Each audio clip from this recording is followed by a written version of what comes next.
आज की इस वीडियो में घटनाचक्र पूर्वावलोकन भारतीय राज्य व्यवस्था के अगले अध्याय संसद कार्य संचालन विधायी प्रक्रिया से संबंधित प्रश्नों को हम देखेंगे। तो चलिए शुरू करते हैं।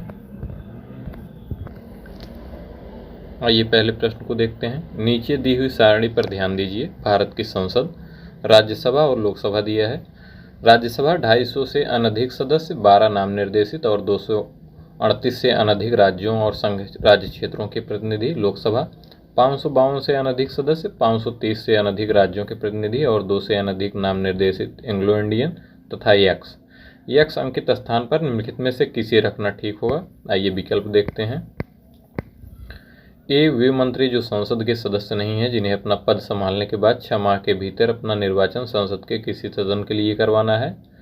बी, 20 से अनधिक नाम निर्देशित सदस्य। सी, संघ राज्य क्षेत्र के 20 से अनधिक प्रतिनिधि। डी, महान्यायवादी जिसे संसद के किसी भाग में किसी भी सदन में बोलने और उसकी कार्यवाही में भाग लेने का अधिकार होता है।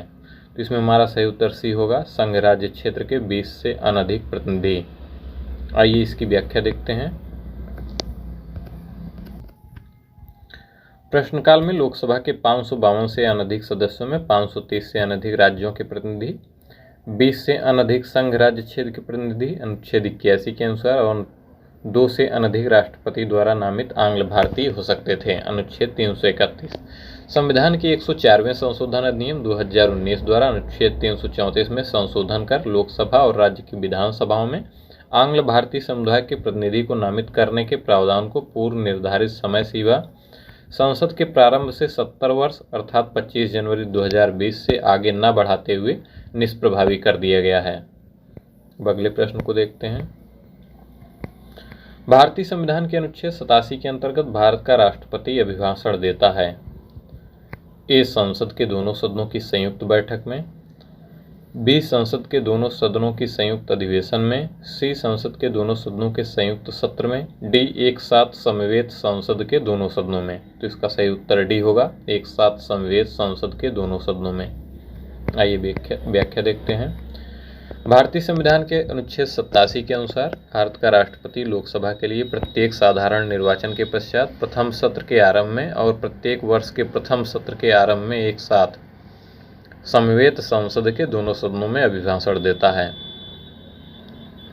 अगले प्रश्न को देखते हैं। भारत के राष्ट्रपति के विशेष अभिभाषण के संदर्भ में निम्नांकित में से कौन सा या कौन से कथन सही हैं। पहला, राष्ट्रपति लोकसभा के साधारण निर्वाचन के पश्चात प्रथम सत्र और प्रत्येक वर्ष के प्रथम सत्र के आरंभ में संसद के दोनों सदनों की संयुक्त बैठक को संबोधित करता है। दूसरा, राष्ट्रपति अपने अभिभाषण में संसद को उसके आह्वान के कारणों के विषय में सूचित करता है। सही उत्तर का चयन नीचे दिए गए कोड की सहायता से कीजिए। ए, केवल 1, बी, केवल 2, सी, 1 और 2 दोनों, डी, ना तो 1 ना ही 2। इसका सही उत्तर सी होगा, 1 और 2 दोनों। संविधान के अनुच्छेद 87(1) के अनुसार राष्ट्रपति लोकसभा के लिए प्रत्येक आम निर्वाचन के पश्चात प्रथम सत्र के आरंभ में और प्रत्येक वर्ष प्रथम सत्र के प्रारंभ में एक साथ समवेत संसद के दोनों सदनों में अभिभाषण करेगा और संसद को उसके आह्वान के कारण बताएगा। अगले प्रश्न को देखते हैं। भारत के संविधान में निम्नलिखित में से क्या कथित है। पहला, राष्ट्रपति संसद के किसी भी सदन का सदस्य नहीं होगा। दूसरा, संसद राष्ट्रपति और दोनों सदनों से मिलकर बनेगी। निम्नलिखित कूट में से सही उत्तर चुनिए। ए, 1 और 2 में से कोई भी नहीं। बी, 1 और 2 दोनों। सी, केवल 1। डी, केवल 2। तो इसका सही उत्तर बी होगा, 1 और 2 दोनों। दोनों कथन संविधान में उल्लिखित हैं। अनुच्छेद 59(1) के अनुसार राष्ट्रपति संसद के किसी सदन का सदस्य नहीं होगा, जबकि अनुच्छेद 79 के अनुसार संसद राष्ट्रपति और दोनों सदनों राज्यसभा और लोकसभा से मिलकर बनेगी। अगला प्रश्न, राष्ट्रपति ए, संसद का हिस्सा नहीं होता है। बी, संसद का हिस्सा होता है। सी, संसद का हिस्सा होता है और संसद में बैठता है। डी, संसद में वोट दे सकता है। ए, उपर्युक्त में से कोई नहीं या एक से अधिक। तो इसका सही उत्तर बी होगा, संसद का हिस्सा होता है। अगले प्रश्न को देखते हैं। भारतीय संसद बनती है। ए, केवल लोकसभा से। बी, लोकसभा और प्रधानमंत्री से। सी, लोकसभा राज्यसभा और प्रधानमंत्री से। डी, लोकसभा राज्यसभा और राष्ट्रपति से। तो इसका सही उत्तर डी होगा, लोकसभा राज्यसभा और राष्ट्रपति से। अगले प्रश्न को देखते हैं। भारत में संसद मिलकर निर्मित होती है। पहला, राष्ट्रपति। दूसरा, राज्यसभा। तीसरा, लोकसभा। चौथा, उपराष्ट्रपति। दिए गए कोड का प्रयोग कर सही उत्तर चुनिए। ए 1, 2 तथा 3, बी 2 तथा 3, सी 2, 3 और 4, डी 1, 2, 3 और 4। तो इसका सही उत्तर ए होगा 1, 2 और 3।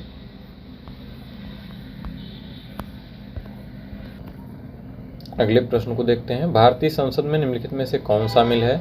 ए लोकसभा राज्यसभा, बी लोकसभा राज्यसभा एवं प्रधानमंत्री, सी लोकसभा के अध्यक्ष एवं लोकसभा, डी राष्ट्रपति एवं दोनों सदन। तो इसका सही उत्तर डी होगा राष्ट्रपति एवं दोनों सदन।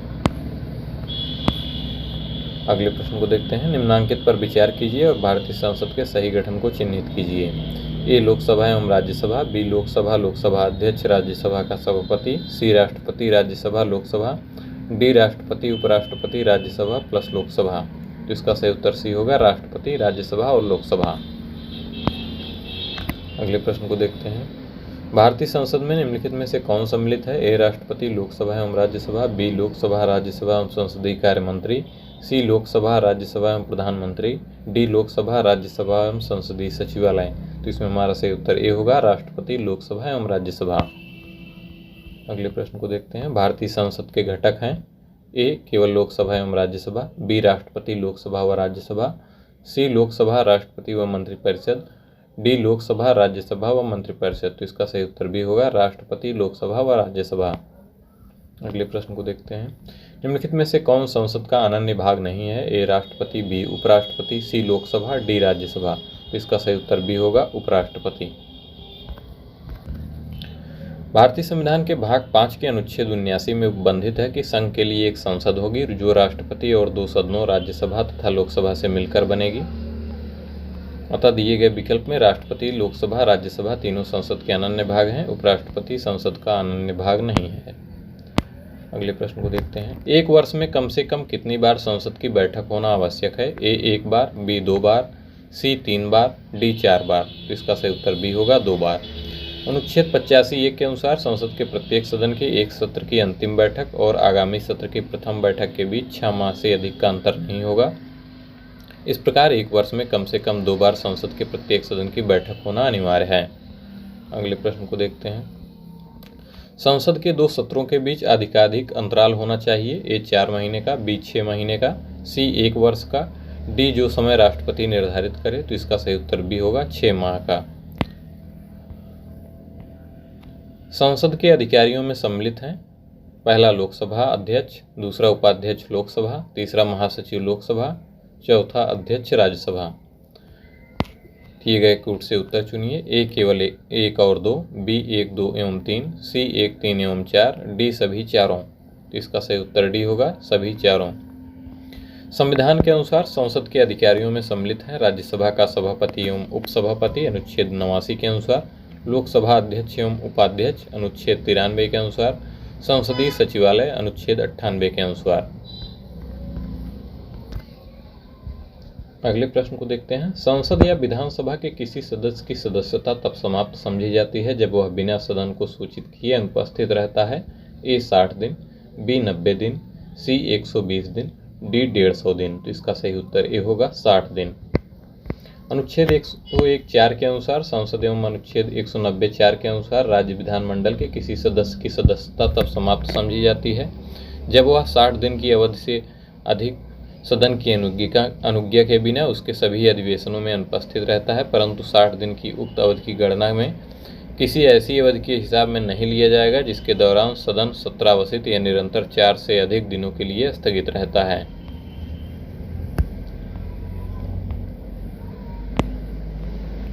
अगला प्रश्न। एक एमपी की सीट को रिक्त घोषित किया जा सकता है यदि वह सदन से लगातार की अवधि के लिए अनुपस्थित रहता है। ए 6 माह, बी 2 माह, सी 3 माह, डी 1 वर्ष। ई उपरोक्त में से कोई नहीं या एक से अधिक। तो इसका सही उत्तर बी होगा 2 माह। बिना अनुमति के कितने दिन संसद में अनुपस्थित रहने पर किसी सांसद को अयोग्य घोषित किया जाता है? ए 30 दिन, बी 60 दिन, सी 90 दिन, डी 120 दिन। तो इसका सही उत्तर बी होगा 60 दिन।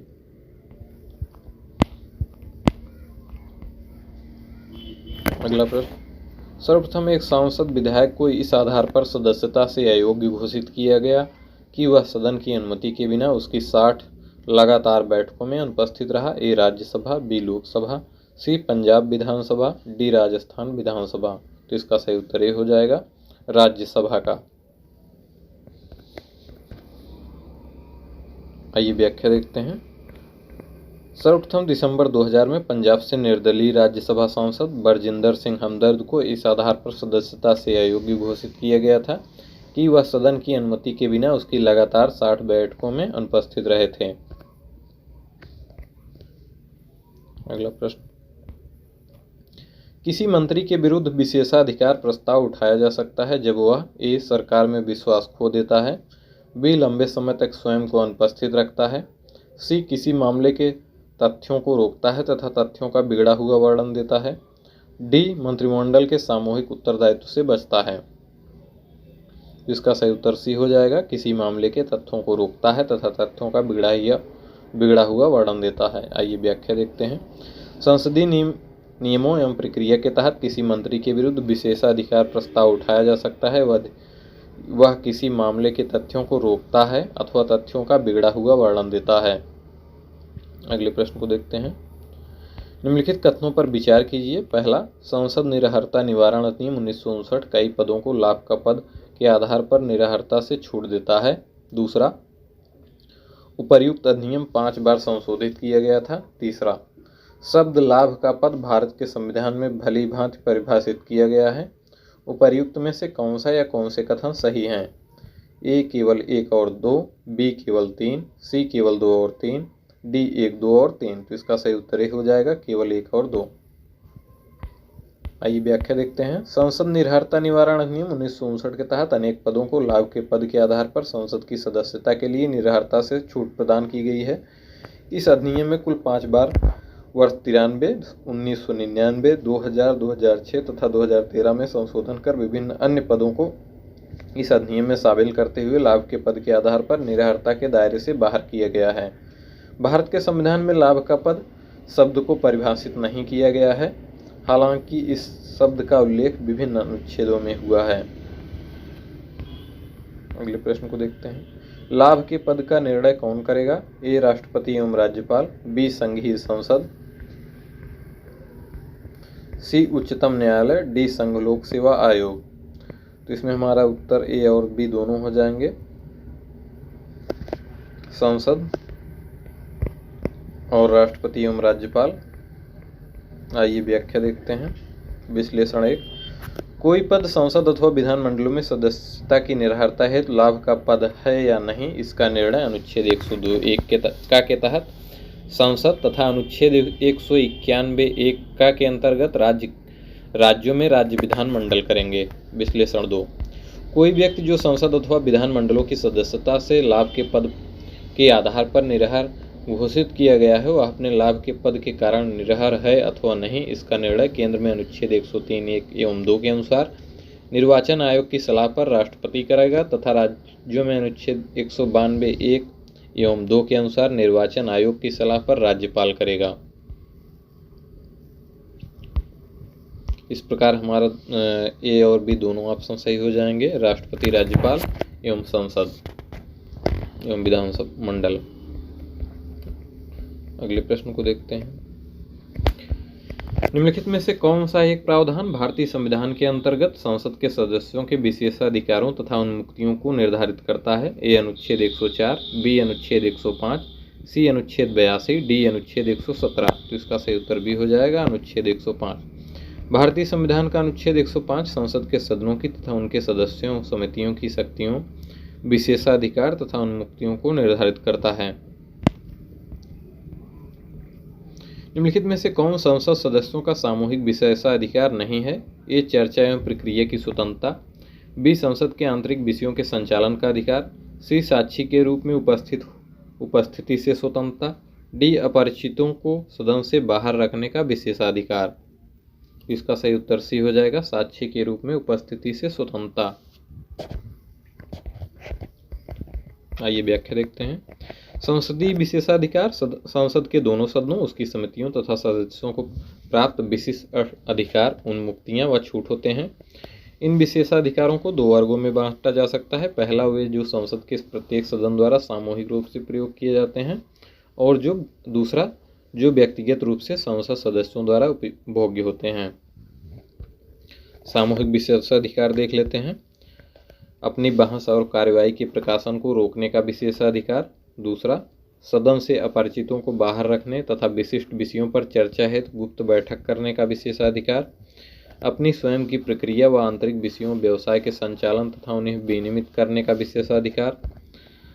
सदन के सदस्य तथा साथ ही साथ बाहरी व्यक्तियों को भी भर्त्सना, चेतावनी या निलंबन, सदस्यों हेतु या निश्चित अवधि हेतु कारावास से सदन की अवमानना हेतु दंडित करने का विशेषाधिकार। अगला, किसी सदस्य की गिरफ्तारी, निरोध, सजा, कारावास या रिहाई की तत्काल सूचना प्राप्त करने का विशेषाधिकार। संसदीय समितियां द्वारा जांच के प्रयोजन के लिए प्रासंगिक व्यक्तियों, पत्रों व अभिलेखों को बुलाने मंगाने का विशेषाधिकार। संसद की कार्यवाही की जांच करने हेतु अदालतों पर रोक लगाने का विशेषाधिकार। सदन के परिसर में किसी सदस्य या अन्य व्यक्ति की गिरफ्तारी और कानूनी प्रक्रिया किए जाने से पूर्व पीठासीन अधिकारी की अनुमति लिए जाने का विशेषाधिकार। अब अगले प्रश्न को देखते हैं। संविधान के किस अनुच्छेद के अंतर्गत न्यायालयों द्वारा संसद की कार्यवाहियों की जांच करना प्रतिबंधित किया गया है? ए अनुच्छेद 127, बी अनुच्छेद 122, सी अनुच्छेद 126, डी अनुच्छेद 139। संविधान के अनुच्छेद 122 में न्यायालयों द्वारा संसद की कार्यवाहियों की जांच न किए जाने का प्रावधान किया गया है।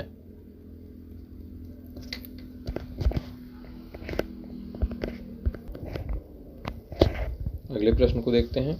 निम्नलिखित में से किनको राज्यसभा और लोकसभा दोनों के निर्वाचन में मतदान का अधिकार है? ए संसद के निम्न सदन में निर्वाचित सदस्यों को, बी संसद के उच्च सदन के निर्वाचित सदस्यों को, सी राज्य विधानमंडल के उच्च सदन के निर्वाचित सदस्यों को, डी राज्य विधानमंडल के निम्न सदन के निर्वाचित सदस्यों को। तो इसका सही उत्तर डी होगा, राज्य विधानमंडल के निम्न सदन के निर्वाचित सदस्यों को। राज्य विधानमंडल के निम्न सदन यानी विधानसभा के निर्वाचित सदस्यों को लोकसभा एक नागरिक के अधिकार से और राज्यसभा अनुच्छेद 80 के खंड 4 में वर्णित दोनों निर्वाचन में मतदान का अधिकार प्राप्त है। अगले प्रश्न को देखते हैं। निम्नलिखित में से कौन सा कथन सही है? ए राज्यसभा के सभी सदस्यों का निर्वाचन राज्यों की विधानसभाएं करती हैं। बी उपराष्ट्रपति राज्यसभा का पदेन सभापति होता है, अतः राज्यसभा का कोई सदस्य ही उपराष्ट्रपति पद के लिए चुनाव लड़ सकता है। सी लोकसभा और राज्यसभा में एक अंतर है कि लोकसभा का निर्वाचन तो कोई प्रत्याशी भारत के किसी भी राज्य से लड़ सकता है, पर राज्यसभा का प्रत्याशी सामान्यतः वही का होना चाहिए जहां से वह प्रत्याशी बन रहा है। डी भारत के संविधान में राज्यसभा के नामित सदस्य की मंत्रिपद पर नियुक्ति का स्पष्ट शब्दों में निषेध है। तो आइए देखते हैं। तो इसमें हमारा कोई भी स्पष्ट विकल्प सही नहीं है। आइए व्याख्या देख लेते हैं। तत्कालीन प्रावधानों के अनुसार कुछ अपवादों को छोड़कर यथा असम के स्वायत्त शासी जिलों, लक्षद्वीप के अनुसूचित जनजाति क्षेत्र और सिक्किम के अतिरिक्त लोकसभा का निर्वाचन कोई प्रत्याशी भारत के किसी भी राज्य से लड़ सकता है, पर राज्यसभा का प्रत्याशी सामान्यतः वहीं का होना चाहिए जहां से वह प्रत्याशी बन रहा है। वर्ष 2003 में लोक प्रतिनिधित्व अधिनियम 1951 में किए गए संशोधन के तहत अब कोई भी व्यक्ति राज्यसभा के लिए कहीं से भी चुनाव लड़ सकता है यदि वह किसी भी संसदीय क्षेत्र का पंजीकृत मतदाता या निर्वाचक हो। अगले प्रश्न को देखते हैं। निम्न कथनों में से कौन सा एक सही है? ए केवल राज्यसभा में ही न कि लोकसभा में मनोनीत सदस्य हो सकते हैं। बी राज्यसभा में आंग्ल भारतीय समुदाय के 2 सदस्यों को मनोनीत करने का संविधान का प्रावधान है। सी किसी मनोनीत सदस्य के मंत्री पद की नियुक्ति पर संविधानीय वर्जना नहीं है। मनोनीत सदस्य राष्ट्रपति तथा उपराष्ट्रपति के चुनाव में मत दे सकता है। तो इसमें हमारे ए और सी दोनों सही हैं। आइए इसकी भी व्याख्या देखते हैं। संसद के दोनों सदनों में मनोनीत सदस्य होते थे। राज्यसभा में 12 एवं लोकसभा में 2 आंग्ल भारतीय सदस्य। लेकिन 104वें संविधान संशोधन अधिनियम 2019 द्वारा अनुच्छेद 334 में किए गए संशोधन के तहत लोकसभा राज्य विधानसभाओं में आंग्ल भारतीय सदस्यों के प्रतिनिधित्व हेतु मनोनयन की व्यवस्था को आगे न बढ़ाते हुए निष्प्रभावी कर दिया गया है। संविधान मनोनीत सदस्यों को मंत्री बनाने से मना नहीं करता है। अनुच्छेद 75(5) के खंड 5 में उपबंधित है कि कोई मंत्री जो निरंतर 6 माह की किसी अवधि तक संसद के किसी सदन का सदस्य नहीं है, उस अवधि की समाप्ति पर मंत्री नहीं रहेगा, अर्थात किसी व्यक्ति को मंत्री बनाया जा सकता है। परंतु उसे 6 माह के भीतर संसद के किसी सदन का सदस्य बनना आवश्यक है। यदि वह संसद सदस्य नहीं बन पाता है तो वह मंत्री नहीं रहेगा। एक तथ्य यह भी है कि मनोनीत सदस्य राष्ट्रपति के चुनाव में मत नहीं दे सकते हैं, जबकि उपराष्ट्रपति के चुनाव में मत दे सकते हैं। अगले प्रश्न को देखते हैं। संसद राज्य सूची के विषय में के संबंध में कानून बना सकती है। ए, राष्ट्रपति की इच्छा से। बी, यदि राज्यसभा ऐसा संकल्प पारित करती है। सी, किसी भी परिस्थिति में। डी, संबंधित राज्य के विधानमंडल से पूछकर। तो इसका सही उत्तर बी होगा, यदि राज्यसभा ऐसा संकल्प पारित करती है। संविधान के अनुच्छेद 249 के तहत यदि राज्यसभा उपस्थित और मत देने वाले दो सदस्यों के 2/3 बहुमत से ऐसा प्रस्ताव पारित करे कि राष्ट्रीय हित में राज्य सूची के किसी विषय पर संसद द्वारा कानून बनाना आवश्यक है, तो संसद उस विषय पर कानून बना सकती है। इसके अतिरिक्त अनुच्छेद 250 के तहत राष्ट्रीय आपात की स्थिति में, अनुच्छेद 252 के तहत 2 या अधिक राज्यों के अनुरोध पर उन राज्यों के लिए, अनुच्छेद 253 के तहत अंतर्राष्ट्रीय समझौतों के अनुपालन के क्रम में, राष्ट्रीय आपात की उद्घोषणा अनुच्छेद 352 के प्रवर्तन में न होने की स्थिति में, अनुच्छेद 353 के तहत अनुच्छेद 356 के अधीन राज्य में राष्ट्रपति शासन लागू रहने की अवस्था में, अनुच्छेद 357 के तहत विधायी शक्तियों के प्रयोग में संसद द्वारा राज्य सूची के विषयों पर कानून बनाया जा सकता है। अगले प्रश्न को देखते हैं। संघीय संसद राज्य सूची के विषय पर भी कानून बना सकती है। पहला, अंतर्राष्ट्रीय समझौतों को प्रभावी बनाने हेतु। दूसरा, संबंधित राज्यों की सहमति से। तीसरा, राज्यों में राष्ट्रपति शासन लागू रहने की अवस्था में। चौथा, राष्ट्रीय हित में, जब राज्यसभा 2/3 बहुमत से इस हेतु प्रस्ताव पारित करें। नीचे दिए गए से सही उत्तर चुनिए। ए, 1, 2 और 3। बी, 2, 3 और 4। सी, 1, 2 और 4। डी, सभी चारों। तो इसका सही उत्तर डी होगा, चारों। अगले प्रश्न को देखते हैं। भारतीय संविधान के किस अनुच्छेद के अंतर्गत अंतर्राष्ट्रीय समझौतों को प्रभावी बनाने हेतु संसद राज्य सूची के किसी विषय पर कानून बना सकती है? ए, अनुच्छेद 249। बी, अनुच्छेद 250। सी, अनुच्छेद 252। डी, अनुच्छेद 253। तो इसका सही उत्तर डी होगा, अनुच्छेद 253। अगला प्रश्न, भारतीय संसद राज्य सूची के विषयों पर विधायन नहीं कर सकती जब तक पहला, भारत का राष्ट्रपति उसे ऐसा करने का निर्देश न दे। दूसरा, राज्यसभा प्रस्ताव पारित करे कि ऐसा करना राष्ट्रीय हित में आवश्यक है। विधानसभा का अध्यक्ष यह प्रमाणित करे कि ऐसा विधायन आवश्यक है। चौथा, राष्ट्रीय आपातकाल लागू हो। उपर्युक्त कथनों पर विचार करते हुए अधोलिखित कूटों में से सही उत्तर चुनिए। ए, 1, 2 और 3। बी, 2, 3 तथा 4। सी, 1 तथा 2। डी, 2 तथा 4। तो इसमें हमारा सही उत्तर डी होगा, 2 तथा 4। अगले प्रश्न को देखते हैं। अंतर्राष्ट्रीय संधियों को भारत के किसी भाग अथवा संपूर्ण भारत में लागू करने के लिए संसद कोई भी कानून बना सकती है। पहला, सभी राज्यों की सहमति से। बी, बहुसंख्यक राज्यों की सहमति से। सी, संबंधित राज्यों की सहमति से। डी, बिना किसी राज्य की सहमति से। तो इसका सही उत्तर डी होगा, बिना किसी राज्य की सहमति से। अगले प्रश्न को देखते हैं। संविधान की विषय सूचियों में दिए गए विषयों के अतिरिक्त विषयों पर कानून कौन बना सकता है? ए, सर्वोच्च न्यायालय। बी, संसद। सी, राज्य विधानमंडल। डी, क्षेत्रीय परिषदें। तो इसका सही उत्तर बी होगा, संसद। भारतीय संविधान का अनुच्छेद 248 अवशिष्ट विधायी शक्तियों के बारे में प्रावधान करता है। इसके अनुसार संसद को किसी ऐसे विषय के संबंध में जो समवर्ती सूची राज्य सूची में प्रगणित यानी उल्लेखित नहीं है, विधि बनाने की अनन्य शक्ति प्राप्त है। अगले प्रश्न को देखते हैं।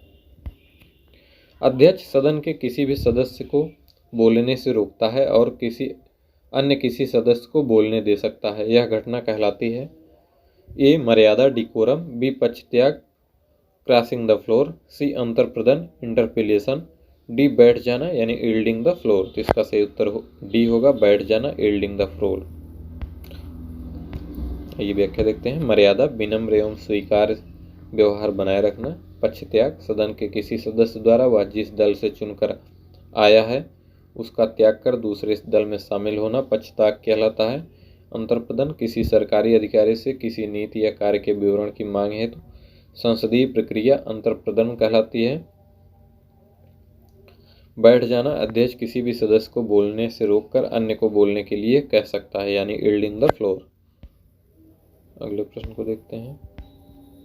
संसद में शून्यकाल का समय है। ए सुबह 9 से 10 बजे तक, बी 10 से 11 बजे तक, सी सुबह 11 से 12 बजे तक, डी दोपहर 12 से 1 बजे तक। इसमें हमारा सही उत्तर सी और डी दोनों हो जाएगा। ये व्याख्या देखते हैं। शून्यकाल, जीरो हावर, विशिष्ट भारतीय संसदीय व्यवहार है। लोकसभा में प्रश्नकाल के बाद का समय शून्यकाल कहा जाता है, जिसकी अवधि अधिकतम 1 घंटे हो सकती है, जिसे जीरो हावर भी कहा जाता है। यह सामान्यतः दोपहर 12 से 1 बजे तक का होता है। पहले राज्यसभा में भी यही स्थिति थी, परंतु राज्यसभा में प्रश्नकाल की अवधि को वर्ष 2014 में परिवर्तित कर दोपहर 12 बजे से 1 बजे कर दिया गया है। और तदनुसार अब राज्यसभा में सर्वप्रथम 11 बजे से दस्तावेज सदन के पटल पर रखे जाते हैं, जिसके बाद सभापति की अनुमति के साथ तत्काल आवश्यक जनहित के मुद्दे शून्यकाल के तहत उठाए जाते हैं और फिर विशेष उल्लेख, स्पेशल मेंशन 12 बजे तक के लिए जाते हैं। इस प्रकार अब राज्यसभा में शून्यकाल का समय 11 से 12 बजे तक, जबकि लोकसभा में यह पूर्व की भांति दोपहर 12 से 1 बजे तक है। संसदीय प्रक्रिया में शून्यकाल शब्द को औपचारिक मान्यता प्राप्त नहीं है। शून्यकाल में किसी तत्काल आवश्यक जनहित के मामले को उठाने के लिए सदस्य प्रतिदिन अध्यक्ष या सभापति को पूर्व सूचना देते हैं। किसी मामले को उठाने या न उठाने की अनुमति या मामलों के क्रम का निर्णय अध्यक्ष या सभापति पर निर्भर करता है। इस दौरान सदन का कोई सदस्य अत्यंत महत्वपूर्ण विषयों में से संबंधित प्रश्न मंत्रियों से पूछ सकता है और उत्तर देने को कह सकता है। अगले प्रश्न को देखते हैं।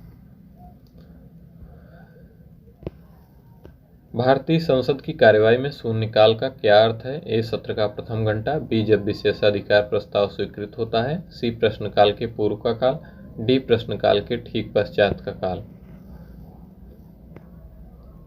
इसकी व्याख्या हम पूर्व वाले प्रश्न में कर चुके हैं।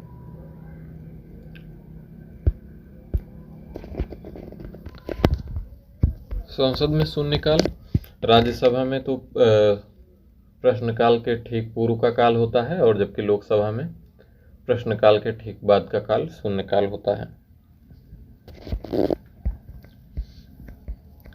शून्यकाल संसदीय व्यवस्था किस देश की देन है? ए भारत की, बी अमेरिका की, सी ब्रिटेन की, डी स्विट्जरलैंड की। तो इसका सही उत्तर ए होगा, भारत की। अगला प्रश्न, लोकसभा में शून्यकाल की अवधि अधिक से अधिक कितनी हो सकती है? ए 30 मिनट, बी 1 घंटा, सी अनिश्चित काल के लिए, डी 2 घंटे। तो इसका सही उत्तर भी होगा 1 घंटा। अगला प्रश्न, राजनीतिक शब्दावली में शून्यकाल का अर्थ है? ए वह दिन जब संसद में कोई कार्य नहीं होता, बी निलंबित प्रस्ताव, सी स्थगन काल, डी प्रश्नोत्तर सत्र। तो इसका सही उत्तर डी होगा, प्रश्नोत्तर सत्र। अगले प्रश्न को देखते हैं।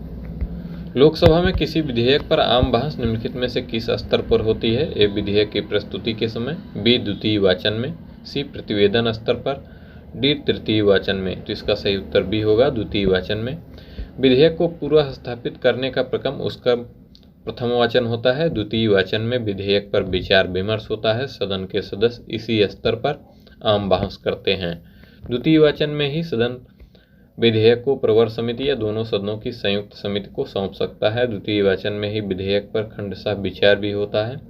प्रभारी सदस्य का यह प्रस्ताव कि विधेयक या यथा संशोधित विधेयक पारित किया जाए, विधेयक का तृतीय वाचन कहलाता है।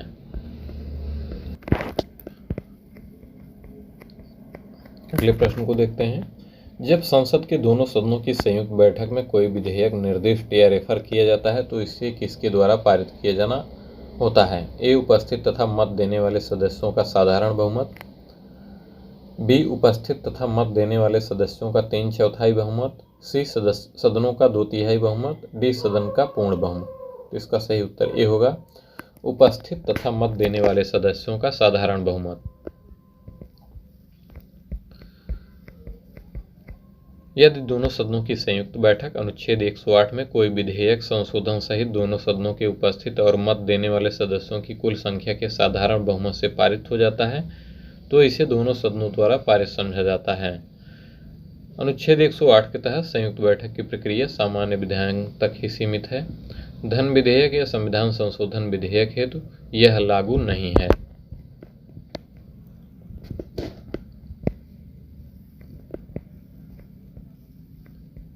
अगला प्रश्न, यदि राष्ट्रपति ने संसद के संयुक्त सत्र के लिए अधिसूचना जारी कर दी है तो इस बीच लोकसभा विघटित हो जाए तो क्या होगा? ए, संयुक्त सत्र यथासमय आहूत होगा। बी, संयुक्त सत्र निरस्त हो जाएगा। सी, संयुक्त सत्र नई लोकसभा के गठन के बाद होगा। डी, विधेयक व्यपगत हो जाएगा। तो इसका सही उत्तर ए होगा, संयुक्त सत्र यथासमय आहूत होगा। आइए व्याख्या देखते हैं। भारतीय संविधान के अनुच्छेद 108(5) में वर्णित है कि यदि राष्ट्रपति ने सदन की संयुक्त बैठक आहूत करने के अपने आशय की सूचना दे दी है और उसके पश्चात लोकसभा का विघटन हो जाता है तो भी संयुक्त बैठक हो सकेगी और विधेयक व्यपगत नहीं होगा तथा उसे पारित किया जा सकेगा। अगले प्रश्न को देखते हैं। निम्नलिखित में से कौन संसद के दोनों सदनों की संयुक्त बैठक की अध्यक्षता करेगा? ए, राष्ट्रपति। बी, प्रधानमंत्री। सी, राज्यसभा का सभापति। डी, लोकसभा अध्यक्ष। तो इसका सही उत्तर डी होगा, लोकसभा अध्यक्ष। भारतीय संविधान के अनुच्छेद 118(4) के अनुसार संसद के दोनों सदनों की संयुक्त बैठक की अध्यक्षता लोकसभा का अध्यक्ष करता है। लोकसभा अध्यक्ष की अनुपस्थिति के संदर्भ में अनुच्छेद 118(3) के अंतर्गत राष्ट्रपति द्वारा कुछ नियम बनाए गए हैं। अध्यक्ष की अनुपस्थिति में संयुक्त बैठक में लोकसभा का उपाध्यक्ष पीठासीन होगा। यदि वह भी अनुपस्थित होता है तो राज्यसभा का उपसभापति अध्यक्षता करेगा। वह भी अनुपस्थित है तो ऐसा व्यक्ति पीठासीन होगा जो बैठक में उपस्थित सदस्यों द्वारा तय किया जाए। अगला प्रश्न, संसद के दोनों सदनों की संयुक्त अधिवेशन की अध्यक्षता कौन करता है? ए, स्पीकर। बी, उपराष्ट्रपति। सी, राष्ट्रपति। डी, प्रधानमंत्री। तो इसका सही उत्तर ए होगा, स्पीकर। निम्नलिखित में से कौन लोकसभा तथा राज्यसभा के संयुक्त अधिवेशन में सभापतित्व करता है? A, chairman Rajya Sabha. B, speaker. C, प्रधानमंत्री। D, pro tem speaker. तो इसका सही उत्तर बी होगा, स्पीकर। अगला प्रश्न, भारतीय संसद के दोनों सदनों की संयुक्त बैठक की अध्यक्षता करते हैं? ए, राष्ट्रपति। बी, उपराष्ट्रपति। सी, लोकसभा अध्यक्ष। डी, भारत के मुख्य न्यायाधीश। तो इसका सही उत्तर सी होगा, लोकसभा के अध्यक्ष। निम्नलिखित में से कौन संसद के संयुक्त सत्र की अध्यक्षता करने हेतु अधिकृत है? ए, भारत का राष्ट्रपति। बी, भारत का उपराष्ट्रपति। सी, भारत का प्रधानमंत्री। डी, लोकसभा अध्यक्ष। तो इसका सही उत्तर डी होगा, लोकसभा अध्यक्ष। अगले प्रश्न को देखते हैं। निम्नलिखित कथनों पर विचार कीजिए। पहला, भारत में संसद के दोनों सदनों की संयुक्त बैठक अनुच्छेद 108 में संविवरित है। दूसरा, लोकसभा तथा राज्यसभा की प्रथम संयुक्त बैठक वर्ष 1961 में हुई थी। तीसरा, भारतीय संसद के दोनों सदनों की दूसरी संयुक्त बैठक बैंक सेवा आयोग निरसन बिल को पारित करने के लिए हुई थी। इनमें से कौन से सही हैं? कथन, ए, 1 और 2। बी, 2 और 3। सी, 1 और 3। डी, 1, 2 और 3। तो इसमें हमारा सही उत्तर डी होगा, 1, 2 और 3। आइए व्याख्या देखते हैं। भारत के संसद में दोनों सदनों की संयुक्त बैठक का प्रावधान अनुच्छेद 108 में वर्णित है। अनुच्छेद 108 के अनुसार दोनों सदनों के संयुक्त अधिवेशन तब आयोजित होता है जब किसी साधारण विधि निर्माण विधेयक पर विचार करने और उसे पारित करने में दोनों सदनों में मतभेद हो। लोकसभा और राज्यसभा की प्रथम संयुक्त बैठक दहेज निरोधक विधेयक 1959 पर 6 और 9 मई 1961 को आयोजित की गई। द्वितीय संयुक्त बैठक बैंक सेवा आयोग निरसन बिल 1977 को पारित करने के लिए 17 मई 1978 को आयोजित हुई तथा तृतीय संयुक्त बैठक 26 मार्च 2002 को आतंकवाद निरोधक विधेयक 2002 के संदर्भ में आयोजित की गई थी। अगला प्रश्न, संसद के दोनों सदनों की संयुक्त अधिवेशन आयोजित होता है। पहला, भारत के राष्ट्रपति के निर्वाचन के लिए। दूसरा, भारत के उपराष्ट्रपति के निर्वाचन के लिए। तीसरा, संविधान में संशोधन से संबंधित विधेयक को पारित करने के लिए। चौथा, एक ऐसे विधेयक पर विचार करने उसे पारित करने के लिए जिस पर दोनों सदनों में मतभेद हो। दिए गए कूट से अपना उत्तर चुनिए। ए, 1 और 4। बी, 3 और 4। सी, 1 एवं 2। डी, केवल 4। तो इसका सही उत्तर डी होगा, केवल 4। अगले प्रश्न को देखते हैं। भारतीय संसद के दोनों सदनों की प्रथम संयुक्त बैठक हुई थी। ए, दहेज उन्मूलन विधेयक के संदर्भ में। बी, हिंदू कोड विधेयक के संबंध में। सी, बैंक राष्ट्रीयकरण विधेयक के संबंध में। डी, स्वर्ण नियंत्रण विधेयक के संबंध में। तो इसका सही उत्तर होगा, दहेज उन्मूलन विधेयक के संबंध में। अगला प्रश्न, लोकसभा और राज्यसभा के बीच गतिरोध की किस स्थिति यानी किन स्थितियों में संसद की संयुक्त बैठक बुलाई जाती है? पहला, साधारण विधि निर्माण को पारित करने की स्थिति में। दूसरा, धन विधेयक को पारित करने की स्थिति में।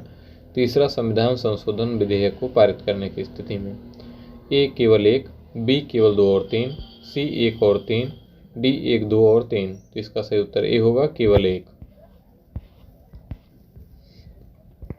निम्न में से किस पर गतिरोध दूर करने हेतु लोकसभा और राज्यसभा की संयुक्त बैठक हो सकती है? ए सामान्य विधेयक, बी धन विधेयक, सी संवैधानिक संशोधन विधेयक, डी विनियोग विधेयक। तो इसका सही उत्तर ए होगा, सामान्य विधेयक।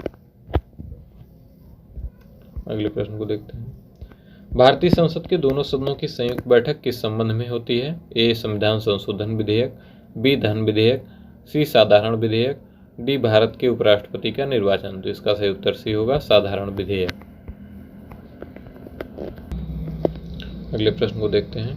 कोई कानूनी विधेयक संसद के किस पटल पर रखा जा सकता है? ए लोकसभा में, बी राज्यसभा में, सी दोनों में से संसद के एक पटल पर, डी उपर्युक्त में से कोई नहीं। तो इसका सही उत्तर सी होगा, दोनों में से संसद के एक पटल पर।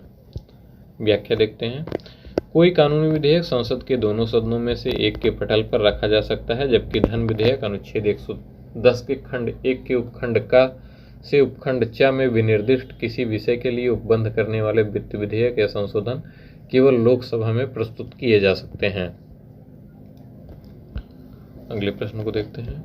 निम्नलिखित कथनों में से कौन सा या कौन से सही हैं? पहला, लोकसभा में लंबित कोई विधेयक उसके सत्रावसान पर व्यपगत या लैप्स हो जाते हैं। दूसरा, राज्यसभा में लंबित कोई विधेयक जिसे लोकसभा ने पारित नहीं किया है लोकसभा के विघटन पर व्यपगत नहीं होगा। दिए गए कूट का प्रयोग कर सही उत्तर चुनिए। ए केवल 1, बी केवल 2, सी 1 और 2 दोनों, डी ना तो 1 ना ही 2। इसमें हमारा सही उत्तर बी हो जाएगा, केवल 2। आइए व्याख्या देखते हैं। अनुच्छेद 107(3) के अंतर्गत संसद में लंबित विधेयक सदनों के सत्रावसान के कारण व्यपगत नहीं होगा। अनुच्छेद 107(5) के अनुसार लोकसभा में लंबित विधेयक अथवा लोकसभा द्वारा पारित राज्यसभा में लंबित विधेयक लोकसभा के विघटन पर व्यपगत हो जाएगा, जबकि अनुच्छेद 107(4) के अंतर्गत राज्यसभा में लंबित विधेयक जिसको लोकसभा ने पारित नहीं किया है लोकसभा के विघटन पर व्यपगत नहीं होगा।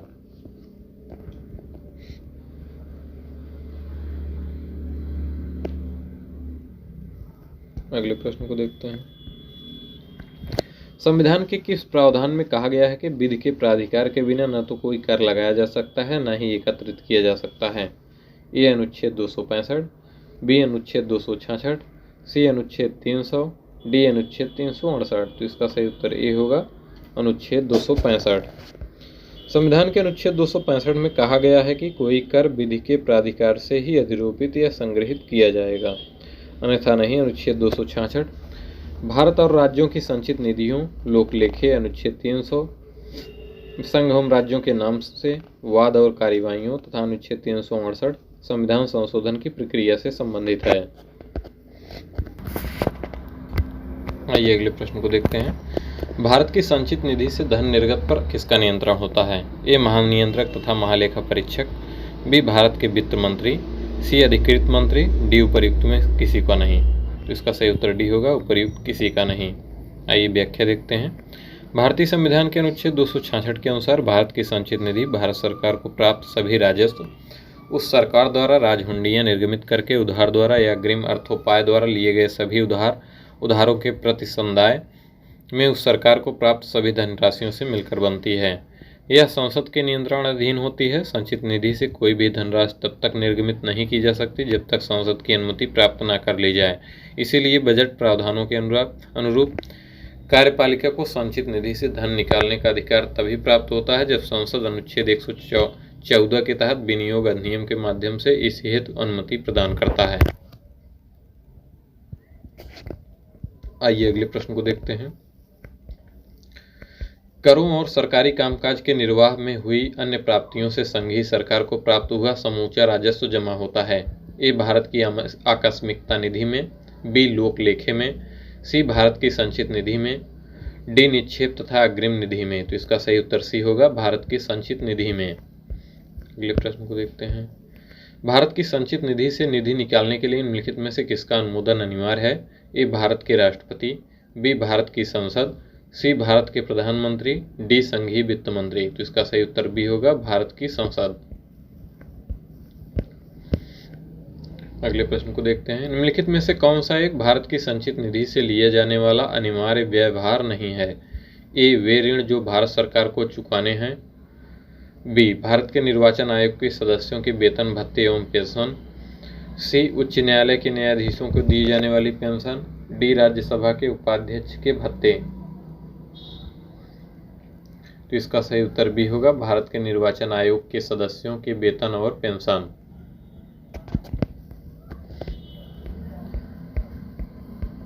व्याख्या देखते हैं।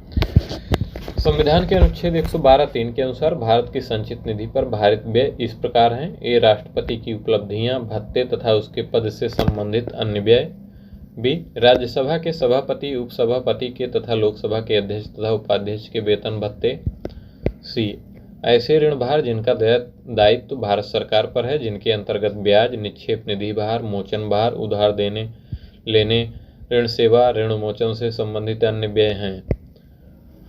उच्चतम न्यायालय के न्यायाधीशों को उनके संबंध में संदेय वेतन भत्ते पेंशन। फेडरल न्यायालय के न्यायाधीशों को उनके संबंध में संदेय पेंशन। उस उच्च न्यायालय के न्यायाधीशों को उनके संबंध में दी जाने वाली पेंशन जो भारत के राज्य क्षेत्र के अंतर्गत किसी क्षेत्र के संबंध में अधिकारिता का प्रयोग करता है, या जो भारत डोमिनियन के राज्यपाल वाले प्रांत के अंतर्गत किसी क्षेत्र के संबंध में इस संविधान के प्रारंभ से पहले किसी भी समय अधिकारिता का प्रयोग करता था। भारत के नियंत्रक महालेखा परीक्षक को उसके संबंध में संदेय वेतन भत्ते पेंशन। किसी न्यायालय या माध्यमस्थम अधिकरण के निर्णय, डिक्री या पंचायत की तुष्टि हेतु अपेक्षित राष्ट्रीय कोई अन्य व्यय जो इस संविधान द्वारा संसद की विधि द्वारा किसी इस प्रकार भारित घोषित किया जाता है, यथा अनुच्छेद 322 के तहत संघ लोक सेवा आयोग के अध्यक्ष एवं सदस्यों का संदेय वेतन भत्ता एवं पेंशन। उपराष्ट्रपति राज्यसभा के सभापति के रूप में वेतन व भत्ते प्राप्त करते हैं। अगले प्रश्न को देखते हैं। निम्नलिखित में से कौन सा एक व्यय भारत की संचित निधि पर भारित नहीं है? ए, भारत के राष्ट्रपति का वेतन तथा भत्ता। बी, भारत के उपराष्ट्रपति का वेतन तथा भत्ता। सी, भारत के उच्चतम न्यायालय के न्यायाधीशों के वेतन तथा भत्ते। डी, लोकसभा अध्यक्ष का वेतन तथा भत्ता। तो इसका सही उत्तर बी होगा, भारत के उपराष्ट्रपति का वेतन तथा भत्ता। ये राज्यसभा के सभापति के तौर पर वेतन भत्ते प्राप्त करते हैं, न कि उपराष्ट्रपति के तौर पर। अगले प्रश्न को देखते हैं। निम्नलिखित में से कौन सा एक व्यय भारत की संचित निधि पर भारित नहीं है? ए, भारत के मुख्य न्यायाधीश के वेतन और भत्ते। बी, भारत के नियंत्रक महालेखा परीक्षक के वेतन और भत्ते। सी, भारत के प्रधानमंत्री के वेतन और भत्ते।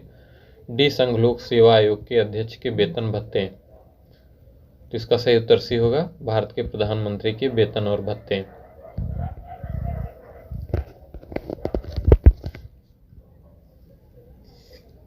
निम्नलिखित में से भारतीय संविधान का कौन सा अनुच्छेद आकस्मिकता निधि से संबंधित है? ए, अनुच्छेद 265, बी, अनुच्छेद 266, सी, अनुच्छेद 267, डी, अनुच्छेद 268। तो इसका सही उत्तर सी होगा, अनुच्छेद 267। भारतीय संविधान का अनुच्छेद 267 एक आकस्मिकता निधि की स्थापना का प्रावधान करता है। यह राष्ट्रपति के नियंत्रणाधीन होता है। इसका गठन किसी अत्यावश्यक आकस्मिक प्रकृति के व्यय हेतु किया गया है।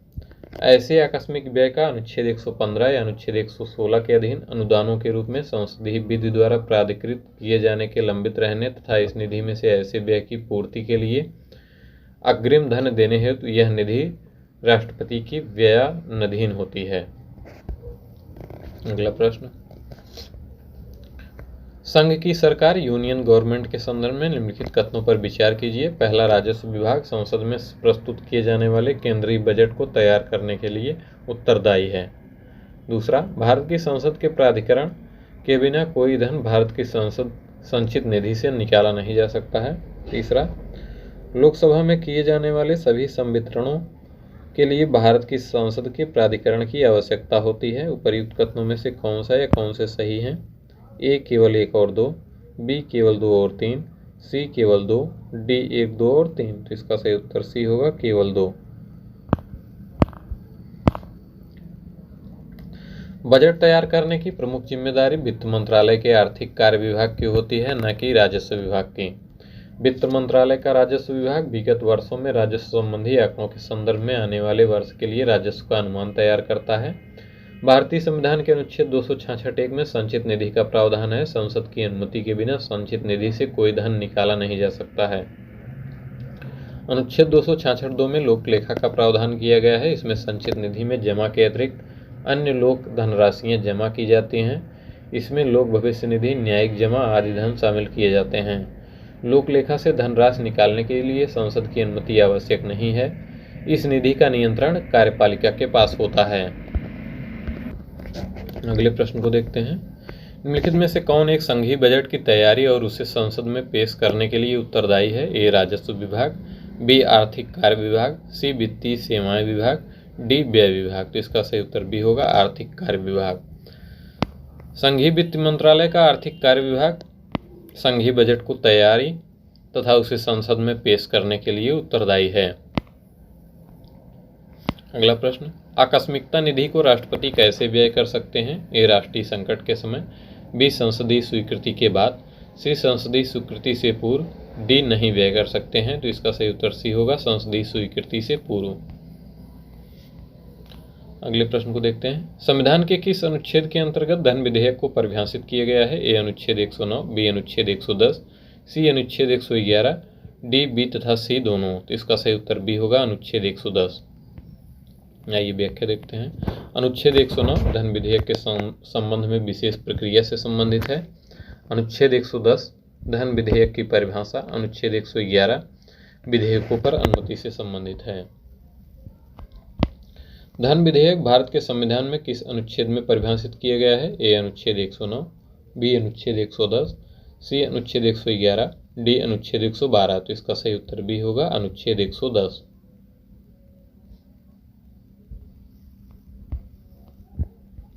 अगले प्रश्न को देखते हैं। एक विधेयक को वित्त विधेयक माना जाता है अनुच्छेद 110 के अनुसार यदि इसमें संबंधित प्रावधान शामिल हैं। ए भारत सरकार के उधार लेने का नियमन, बी भारत के समेकित निधि की निगरानी, सी किसी राज्य के खातों लेखों की लेखा परीक्षा, डी उपरोक्त सभी। तो इसका सही उत्तर डी होगा, उपरोक्त सभी। आइए व्याख्या देखते हैं। अनुच्छेद 110 के अनुसार उस विधेयक को धन विधेयक माना जाएगा जिसमें निम्न में से कोई भी अथवा सभी उपबंध सम्मिलित होगा।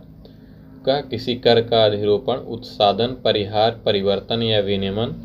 ख भारत सरकार द्वारा धन उधार लेने का या कोई प्रत्याभूत देने का विनियमन अथवा भारत सरकार द्वारा अपने ऊपर ली गई या ली जाने वाली किन्हीं वित्तीय बाध्यताओं से संबंधित विधि का संशोधन।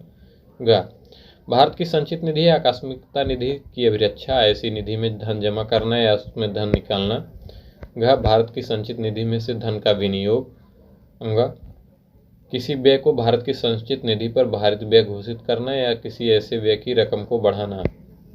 अगला, भारत की संचित निधि या भारत के लोक लेखा से धन प्राप्त करना और ऐसे धन की अभिरक्षा अथवा निर्गमन अथवा संघ या राज्य के लेखाओं की संपरीक्षा। अगला, उपखंड का से उपखंड च में विनिर्दिष्ट किसी विषय का आनुषंगिक कोई विषय। अगले प्रश्न को देखते हैं। भारतीय संविधान के अनुच्छेद 110 के अनुसार धन विधेयक की परिभाषा में क्या सम्मिलित है? ए टैक्स लगाना समाप्त करना तथा उनके विनियमन में प्रत्यावर्तन, बी धन की उधारी का विनियमन करना, सी भारत की संचित निधि के धन को विनियोग करना, डी भारत की संचित निधि से खर्च का विवरण देना, ई उपर्युक्त में से कोई नहीं या उपर्युक्त में से एक से अधिक। तो इसका सही उत्तर ई होगा, उपर्युक्त में से एक से अधिक। संविधान के अनुच्छेद 110 के उपबंधों के तहत टैक्स लगाना समाप्त करना, उसके विनियमन में प्रत्यावर्तन, धन की उधारी का विनियमन करना, भारत की संचित निधि के धन को विनियोग करना तथा किसी व्यय को भारत की संचित निधि पर भारित व्यय घोषित करना, इन सभी को धन विधेयक की परिभाषा में शामिल किया गया है।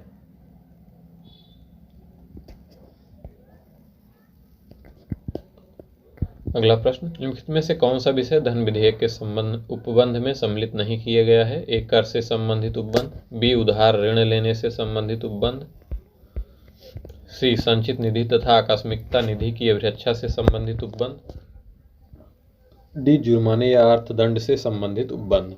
इसका सही उत्तर डी होगा, जुर्माने या अर्थदंड से संबंधित उपबंध। आइए व्याख्या देखते हैं। संविधान के अनुच्छेद 110 में धन विधेयक की परिभाषा के तहत कर से संबंधित उपबंध, उधार लेने से संबंधित उपबंध तथा संचित निधि एवं आकस्मिकता निधि की अभिरक्षा से संबंधित उपबंध शामिल हैं, परंतु जुर्माना या अर्थदंड से संबंधित उपबंध इसमें सम्मिलित नहीं है। अनुच्छेद 110 के खंड 2 के अनुसार कोई विधेयक केवल इस कारण धन विधेयक नहीं समझा जाएगा कि वह जुर्मानों या अन्य अर्थदंडों के अधिरोपण का उपबंध करता है। अगला प्रश्न, निम्नलिखित में से सही क्या नहीं है? पहला, प्रत्येक धन विधेयक एक वित्त विधेयक होता है। दूसरा, प्रत्येक वित्त विधेयक एक धन विधेयक नहीं होता है। तीसरा, वित्त विधेयक केवल लोकसभा में प्रस्तावित किया जा सकता है। चौथा, वित्त विधेयक पर राष्ट्रपति के पूर्व हस्ताक्षर होते हैं। अगला, राज्यसभा वित्त विधेयक को 14 दिन तक रोक कर रख सकती है। अगला, राष्ट्रपति वित्त विधेयक पर हस्ताक्षर करने से इनकार नहीं कर सकते हैं। अगला, राज्यसभा वित्त विधेयक को संशोधित कर सकती है। अगला, गतिरोध की स्थिति में वित्त विधेयक पर संयुक्त अधिवेशन बुलाया जा सकता है।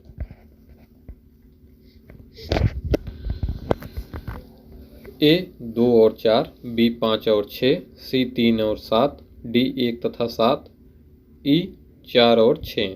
तो इसमें हमारा बी ऑप्शन सही होगा। 5वां और 6वां कथन गलत है, शेष कथन सही है।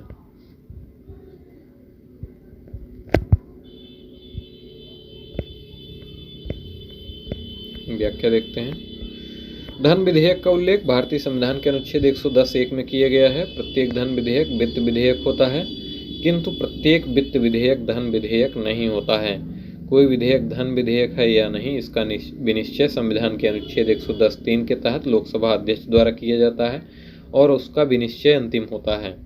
अनुच्छेद 110 के खंड 1 उपखंड क से उपखंड च में विनिर्दिष्ट किसी विषय के लिए उपबंध करने वाले वित्त विधेयक एवं धन विधेयक दोनों को लोकसभा में ही पेश किया जाता है, जिसके लिए राष्ट्रपति की पूर्व अनुमति आवश्यक है। धन विधेयक पर राज्यसभा को मात्र 14 दिन का समय दिया जाता है, परंतु साधारण वित्त विधेयक जो धन विधेयक नहीं है को राज्यसभा निश्चित काल के लिए रोक सकती है। राज्यसभा इसमें संशोधन कर सकती है तथा असहमत की अवस्था में दोनों सदनों की संयुक्त बैठक बुलाई जा सकती है। राष्ट्रपति धन विधेयक को पुनर्विचार हेतु नहीं लौटा सकता है, परंतु साधारण वित्त विधेयक को पुनर्विचार के लिए सदनों को वापस लौटा सकता है। अगले प्रश्न को देखते हैं। निम्नलिखित कथनों में से कौन सा एक धन विधेयक के बारे में सही नहीं है? ये धन विधेयक संसद के दोनों में से किसी भी सदन में प्रस्तावित किया जा सकता है। बी, लोकसभा अध्यक्ष यह निर्णय करने के लिए अंतिम प्राधिकारी है कि कोई बिल धन विधेयक है या नहीं। सी, लोकसभा द्वारा पारित किसी धन विधेयक या राज्यसभा द्वारा 14 दिन के अंदर लौटाया जाना और विचारार्थ भेजा जाना आवश्यक है। डी, राष्ट्रपति किसी धन विधेयक को लोकसभा में पुनर्विचार के लिए नहीं लौटा सकता है। तो इसमें हमारा ए ऑप्शन गलत है। धन विधेयक केवल लोकसभा में प्रस्तावित किया जा सकता है। अगले प्रश्न को देखते हैं। यह धन विधेयक है, इसका निर्णय कौन करता है? ए, राष्ट्रपति, बी, प्रधानमंत्री, सी, लोकसभा अध्यक्ष, डी, मंत्रिपरिषद। तो इसका सही उत्तर सी होगा, लोकसभा अध्यक्ष। कोई विधेयक धन विधेयक है अथवा नहीं, इसका विनिश्चय संविधान के अनुच्छेद 110(3) के अनुसार लोकसभा अध्यक्ष द्वारा किया जाता है और उसका विनिश्चय अंतिम होता है। अनुच्छेद 110(4) के अनुसार जब धन विधेयक राज्यसभा को पारित किया जाता है और जब उसे अनुमति के लिए राष्ट्रपति के समक्ष प्रस्तुत किया जाता है, तब उसे लोकसभा का अध्यक्ष धन विधेयक के रूप में हस्ताक्षर सहित पृष्ठांकन कर प्रमाणित करता है।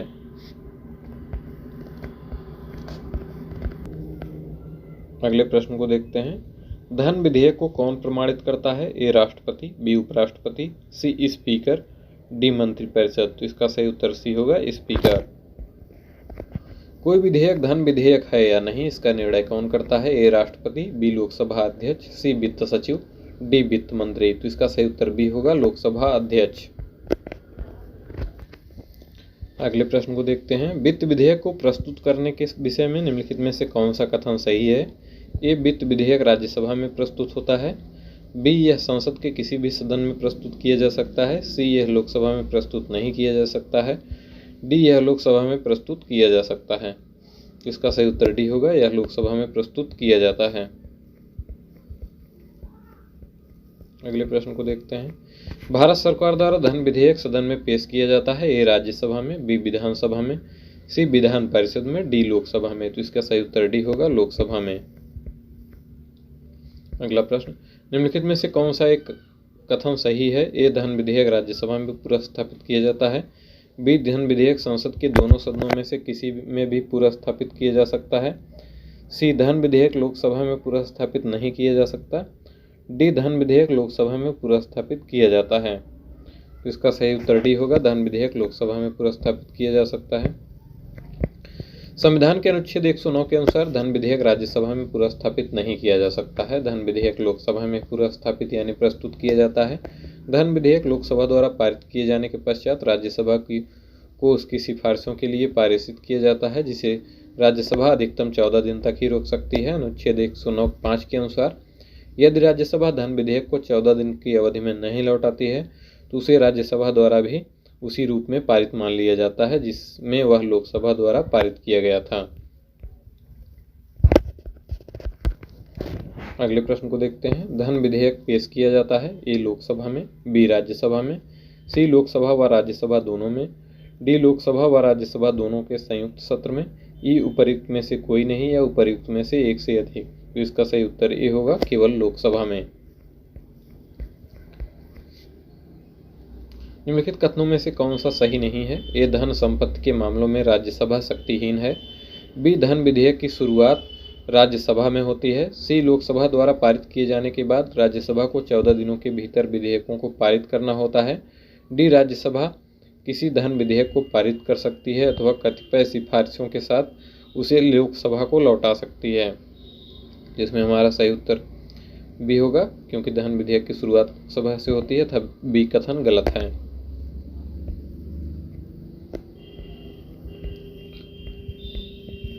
अगला प्रश्न, निम्नलिखित कथनों में से कौन सा सही है? ए धन विधेयक राज्यसभा में प्रस्तुत होता है, बी धन विधेयक लोकसभा में प्रस्तुत होता है, सी यह संसद के किसी भी सदन में प्रस्तुत किया जा सकता है, डी यह लोकसभा में प्रस्तुत नहीं किया जा सकता है। तो इसमें हमारा सही उत्तर भी होगा, धन विधेयक लोकसभा में प्रस्तुत होता है। धन विधेयक कहाँ पुनर्स्थापित किया जाता है? ए लोकसभा में, बी राज्यसभा में, सी दोनों सदनों की संयुक्त बैठक में, डी उपर्युक्त में से कहीं नहीं। तो इसका सही उत्तर ए होगा, लोकसभा में। अगला प्रश्न, भारत के संविधान के अंतर्गत एक धन विधेयक को प्रस्तुत किया जाता है, ए राज्यसभा में, बी लोक लेखा समिति में, सी लोकसभा में, डी लोकसभा तथा राज्यसभा में एक ही साथ। जिसका सही उत्तर सी होगा, लोकसभा में।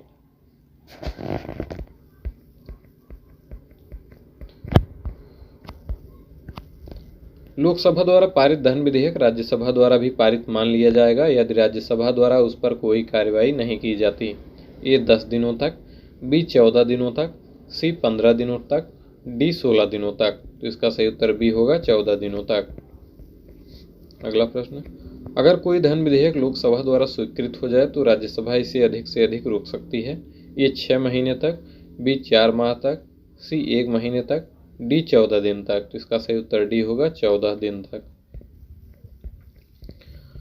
लोकसभा द्वारा विचारार्थ भेजे गए धन विधेयक को राज्यसभा अधिकतम इतने समय तक रोक के रख सकती है। ए 1 माह, बी 1 वर्ष, सी 7 दिन, डी 14 दिन। तो इसका सही उत्तर डी होगा, 14 दिन। राज्यसभा में धन विधेयक प्राप्त होने के कितने दिनों के अंदर इसे लोकसभा को वापस किया जाना चाहिए? ए 12 दिन के अंदर, बी 14 दिन के अंदर, सी 16 दिनों के अंदर, डी 18 दिनों के अंदर। तो इसका सही उत्तर भी होगा, 14 दिनों के अंदर। निम्न क्रिया विधियों में से कौन सी ऐसी धन विधेयक को अंगीकार करा लेगी जो एक बार लोकसभा द्वारा पारित किया जा चुका हो किंतु राज्यसभा द्वारा संशोधित किया गया हो? ए यह राष्ट्रपति को जाएगा, बी लोकसभा की बैठक में भाग लेने वाले तथा मत देने वाले सदस्यों के 2/3 बहुमत से पारित करना होगा, सी दोनों सदनों का संयुक्त अधिवेशन बुलाया जाएगा, डी यह पारित समझा जाएगा यदि लोकसभा इसे दोबारा संशोधन को स्वीकार अथवा अस्वीकार करते हुए पास कर दे।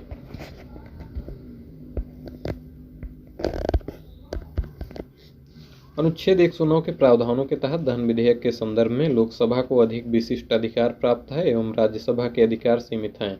यदि राज्यसभा ने लोकसभा द्वारा पारित धन विधेयक में कोई संशोधन किया है तो लोकसभा इसे स्वीकार या अस्वीकार करते हुए पारित कर सकती है। कोई विधेयक जिसमें केवल व्यय अंतर्वलित है और अनुच्छेद 110 में विनिर्दिष्ट कोई विषय उसमें सम्मिलित नहीं है, उसे ए केवल लोकसभा में प्रारंभ किया जा सकता है, बी संसद के किसी भी सदन में प्रारंभ किया जा सकता है, सी केवल राज्यसभा में प्रारंभ किया जा सकता है, डी केवल संसद के दोनों सदनों की संयुक्त बैठक में प्रारंभ किया जा सकता है। तो इसमें हमारा सही उत्तर बी होगा, संसद के किसी भी सदन में प्रारंभ किया जा सकता है।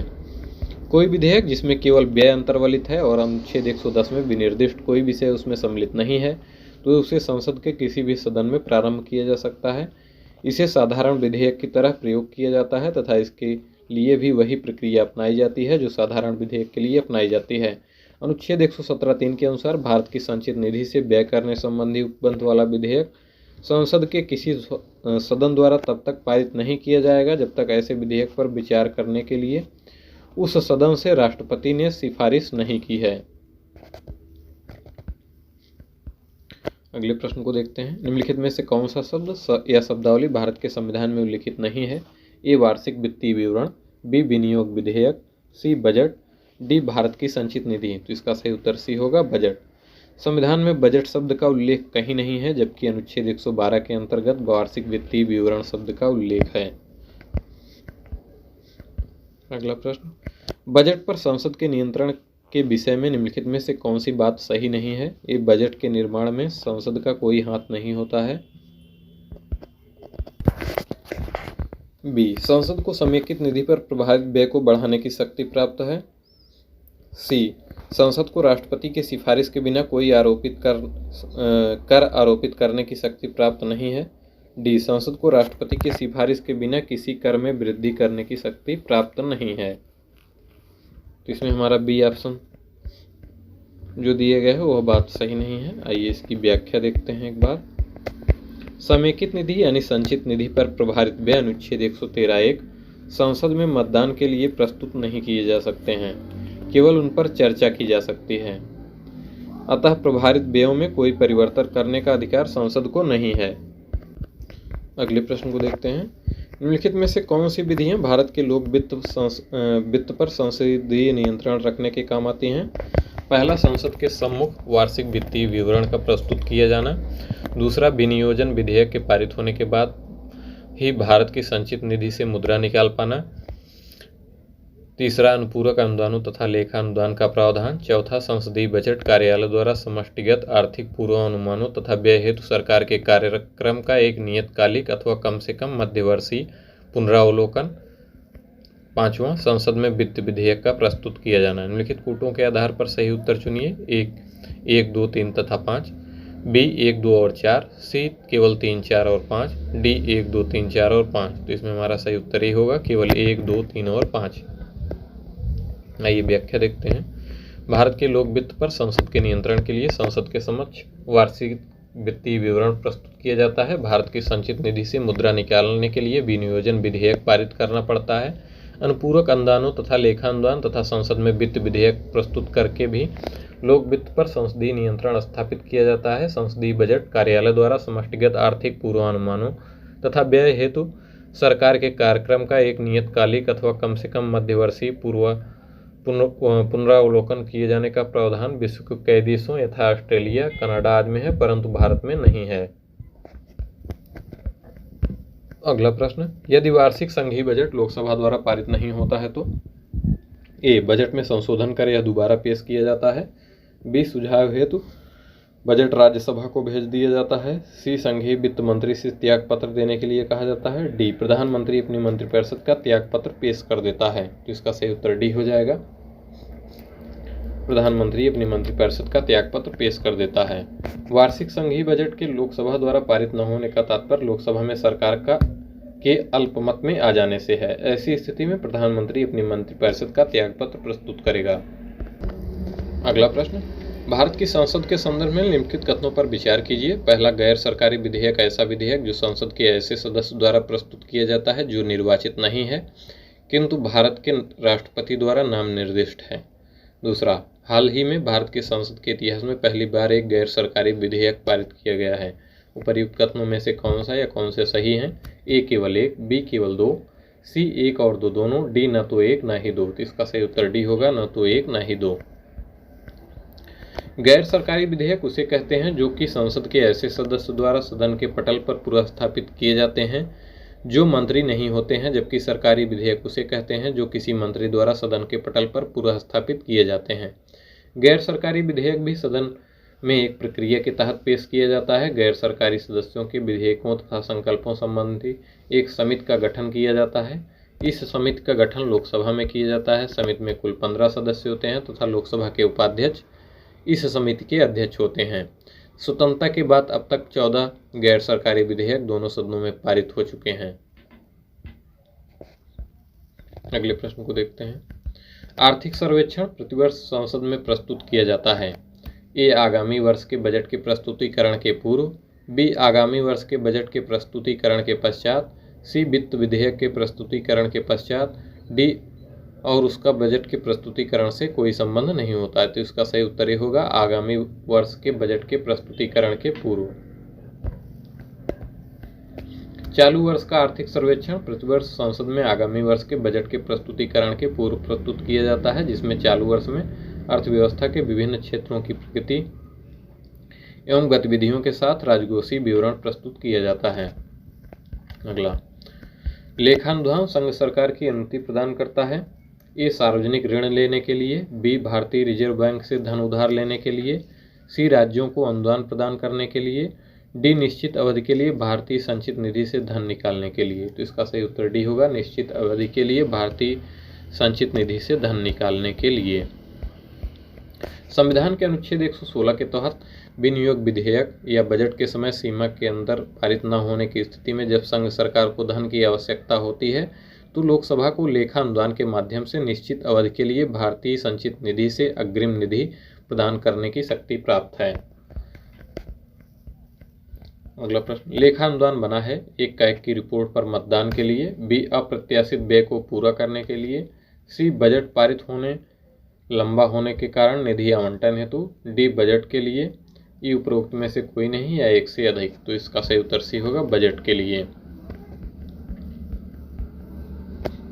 संसद में लेखा के लिए वोट आवश्यक है। ए जब सरकार का व्यय राजस्व प्राप्तियों से अधिक होता है, बी बड़े कार्यक्रमों की वित्त व्यवस्था हेतु जिसमें बहुत अधिक मात्रा में धन की आवश्यकता होती है, सी जब सामान्य बजट समय सीमा के अंदर पारित होने की आशा नहीं होती, डी उपरोक्त में से कोई नहीं। तो इसका सही उत्तर सी होगा, जब सामान्य बजट के समय सीमा के अंदर पारित होने की आशा नहीं होती। लेखानुमोदन और अंतरिम बजट के बीच क्या अंतर है? पहला, अस्थायी सरकार लेखानुमोदन के प्रावधान का प्रयोग करती है जबकि कार्यवाहक सरकार अंतरिम बजट के प्रावधान का प्रयोग करती है। दूसरा, लेखानुमोदन सरकार की बजट के व्यय पक्ष मात्र से संबंधित होता है जबकि अंतरिम बजट व्यय तथा आवती दोनों सम्मिलित होते हैं। उपर्युक्त में से कौन सा कथन सही है या सही है? ए केवल एक, बी केवल दो, सी एक और दो दोनों, डी ना तो एक ना ही दो। तो इसका सही उत्तर बी होगा, केवल दो। लेखानुमोदन सरकार के बजट के व्यय पक्ष से केवल संबंधित होता है जबकि अंतरिम बजट व्यय तथा आवती दोनों सम्मिलित होते हैं। अगले प्रश्न को देखते हैं। व्यय का अनुमान किस रूप में भारतीय संसद के समक्ष रखा जाता है? ए तदर्थ निधि, बी अतिरिक्त अनुदान, सी अनुपूरक अनुदान, डी अनुदान का अनुरोध। तो इसका सही उत्तर डी होगा, अनुदान का अनुरोध। अनुच्छेद 113(2) के अनुसार संचित निधि पर बाहरी व्ययों के अतिरिक्त अन्य व्ययों के अनुमान प्राक्कलन लोकसभा के समक्ष अनुदानों की मांग के रूप में रखे जाएंगे और लोकसभा को शक्ति होगी कि वह किसी मांग को अनुमति दे या अनुमति देने से मना कर दे अथवा किसी मांग को उसमें विनिर्दिष्ट रकम को कम करके अनुमति दे। अगला प्रश्न, सामान्य वित्तीय विधान में चरण सम्मिलित हैं। पहला, बजट का प्रस्तुतिकरण, दूसरा बजट पर चर्चा, तीसरा विनियोग विधेयक को पारित करना, चौथा लेखा अनुदान, पांचवां वित्त विधेयक को पारित करना। ए 1, 2 और 3, बी 1, 3 और 4, सी 1, 2, 3 और 4, डी 1, 2, 3 और 5। तो इसमें हमारा सही उत्तर डी होगा, 1, 2, 3 और 5। व्याख्या देखते हैं। बजट का प्रस्तुतिकरण, बजट पर चर्चा, विनियोग विधेयक को पारित करना तथा वित्त विधेयक को पारित करना सामान्य वित्तीय विधान के चरण हैं जबकि लेखानुदान, प्रत्यानुदान, अपवादानुदान अनुच्छेद 116 इसमें शामिल नहीं हैं। संसद में विधान प्रस्ताव की पहल करने से पहले भारत के राष्ट्रपति की पूर्व स्वीकृति आवश्यक है। पहला, एक नवीन राज्य के गठन से संबंधित विधेयक पर। दूसरा, ऐसे कराधान विधेयक जिनमें राज्यों का हित निहित हो। तीसरा, राज्यों की सीमाओं के फेरबदल करने से संबंधित विधेयक पर। चौथा, धन विधेयक पर। उपरोक्त कथनों पर विचार करते हुए अधोलिखित कूट से सही उत्तर चुनिए। ए 1, 2 तथा 3, बी 2, 3 तथा 4, सी 1, 2 तथा 4, डी उपर्युक्त सभी। तो इसमें हमारा सही उत्तर डी होगा, उपर्युक्त सभी। सभी विकल्पों पर प्रस्तुत विधायन प्रस्ताव संसद में प्रस्तुत करने से पूर्व राष्ट्रपति की पूर्व स्वीकृति आवश्यक है। निम्नलिखित प्रस्ताव में से किसका संदर्भित संबंध संघीय बजट से है? ए निंदा प्रस्ताव, बी ध्यानाकर्षण प्रस्ताव, सी कटौती प्रस्ताव, डी स्थगन प्रस्ताव। तो इसका सही उत्तर सी होगा, कटौती प्रस्ताव।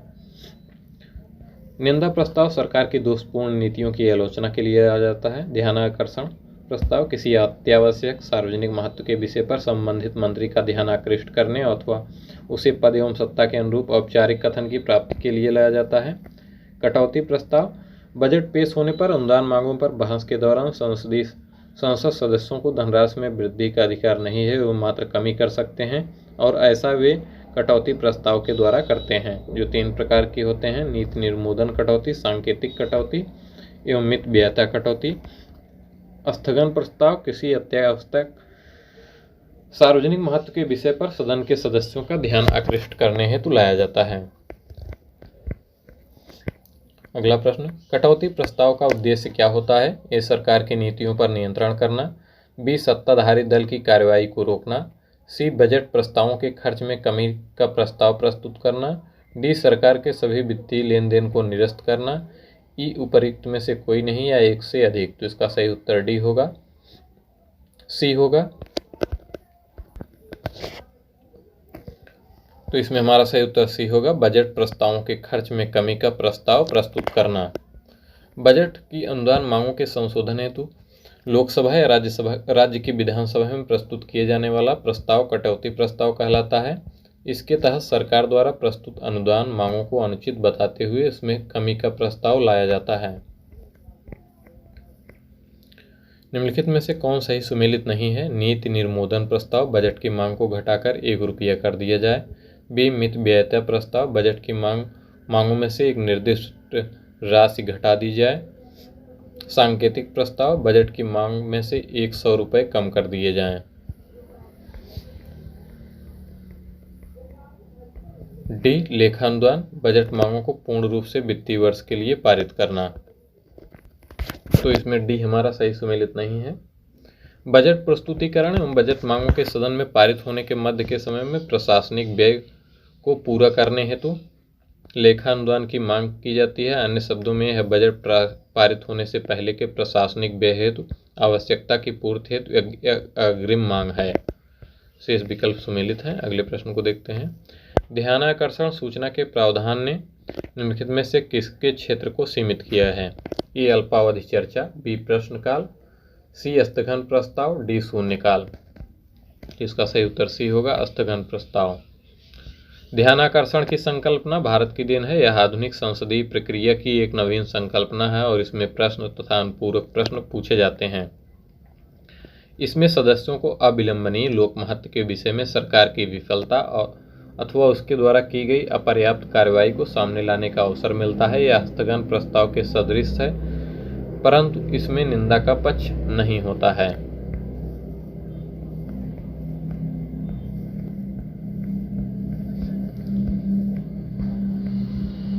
अगले प्रश्न को देखते हैं। भारत की संसद किसके या किनके द्वारा मंत्रिपरिषद के कृत्यों के ऊपर नियंत्रण रखती है?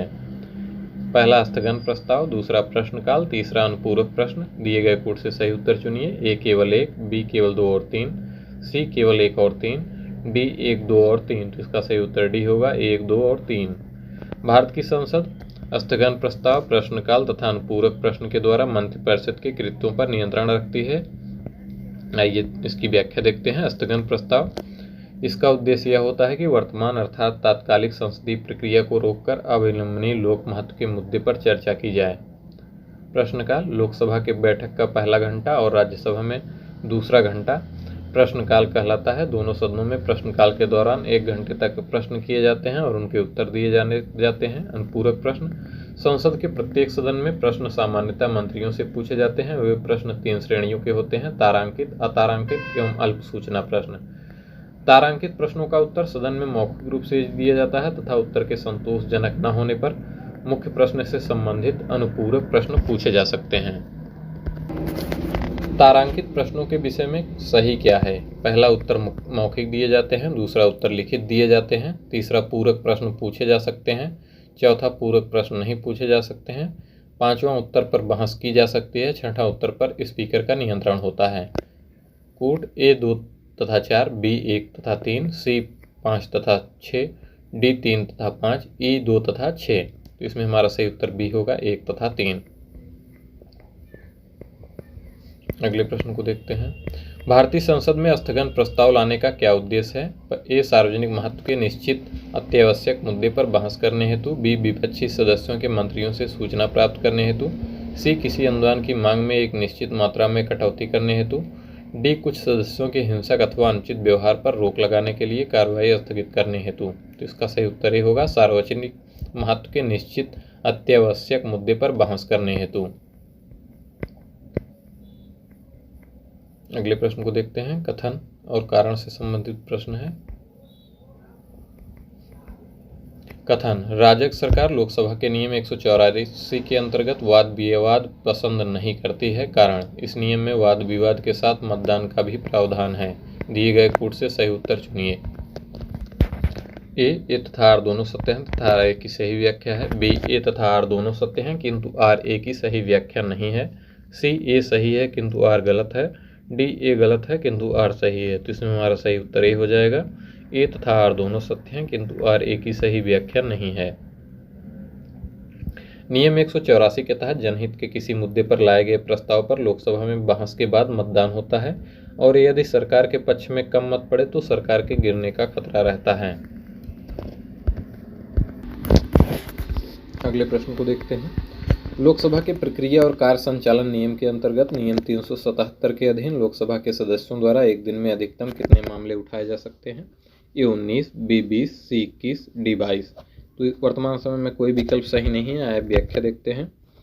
2005 में नियम 377 के अंतर्गत लोकसभा में सदस्यों द्वारा उठाए जाने वाले मामलों की संख्या को प्रतिदिन 15 से बढ़ाकर 20 कर दिया गया था।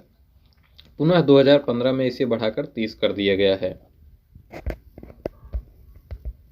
अगला प्रश्न क्या देखते हैं।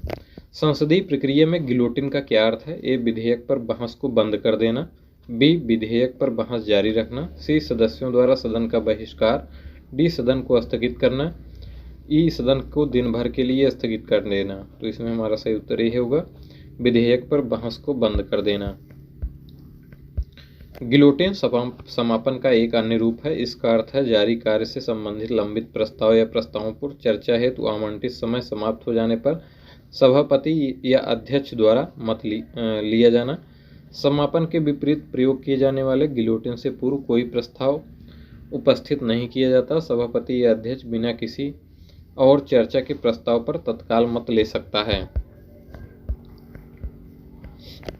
भारतीय राजनीति के संदर्भ में निम्नलिखित में से कौन सा कथन सही है? ए योजना आयोग की जवाबदेही संसद के प्रति है, बी राष्ट्रपति संसद के किसी एक सदन के सत्राधीन न होने पर ही अध्यादेश जारी कर सकता है, सी उच्चतम न्यायालय के न्यायाधीश के रूप में नियुक्ति होने की न्यूनतम आयु 40 वर्ष है, डी राष्ट्रीय विकास परिषद केंद्रीय वित्त मंत्री और सभी राज्यों के मुख्यमंत्रियों से ही गठित होती है। तो इसमें हमारा सही उत्तर भी हो जाएगा राष्ट्रपति संसद के किसी एक सदन के सत्राधीन न होने पर ही अध्यादेश जारी कर सकते हैं।